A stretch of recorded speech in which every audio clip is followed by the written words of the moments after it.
गांधी को किसने घर भेजा था? सुप्रीम कोर्ट ही ने तो घर भेजा था। फिर सुप्रीम कोर्ट में पार्लियामान बैठ गई और इंदिरा गांधी को रिस्टोर करवाया। तो जो वज़ीर आज़म आप घर भेजे, अगर आपके पास अपना रजिस्ट्रेशन का इख्तियार है तो आपके पास ये भी इख्तियार है सुप्रीम कोर्ट की जजमेंट को ख़त्म करें, फिर आप भेज करके दोबारा रजिस्ट्रेशन करें।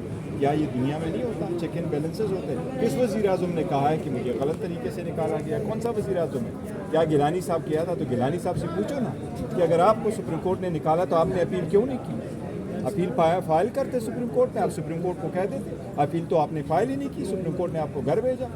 तो ये कोई बात हुई? वज़ीर आज़म से पूछो, नवाज शरीफ से। आपको उस वज़ीर आज़म को कहो कि आपको घर भेजा सुप्रीम कोर्ट ने, आपने रिव्यू फाइल किया, आपने रिव्यू क्यों नहीं फाइल किया? आप खुद चले गए लंदन में। आप नवाज शरीफ से पूछो कि यही वो सुप्रीम कोर्ट है जिसमें इसहाक डार साहब आपके खिलाफ वहदमाब गवाह बने थे। इसी सुप्रीम कोर्ट ने आपका वही केस हुदैबिया वाला ख़त्म किया। तब तो आपको एक्सेप्टेबल था।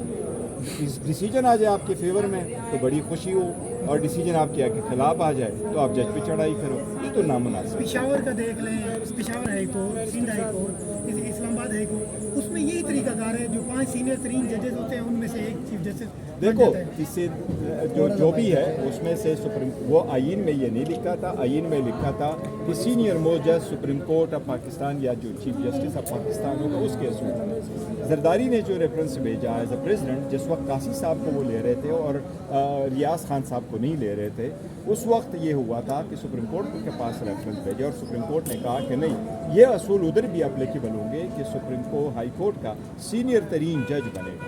और ये फर्स्ट टाइम यहाँ हुआ है, अदरवाइज होना ये चाहिए कि अगर हम बाकी एम्प्लॉयमेंट में करते हैं, देखो जितना आप हट करोगे, जितना आप आइसोलेट करोगे, जितना आप कुछ डिमिनिश करोगे, तो सरकार स्टेट का अगर एक सतून नहीं रहेगा तो स्टेट की आवाम कैसे? बैरिस्टर गौर साहब, इस समय हम देख रहे हैं कि आर्मी में भी यही है कि आर्मी चीफ की जो तकर्री है वो भी इसी अंदाज से होती है। तो क्या देखो, चीफ जिस जस्टिस की तकर्री अगर इस अंदाज से जिस भी अंदाज में तकर्री हो, लेकिन डिपार्टमेंट अलग चीज़ है, वो करने चाहिए। लेकिन देखो, सीनियरिटी के असूल को मद्देनजर रखने चाहिए, इसको प्रेफरेंस देना चाहिए।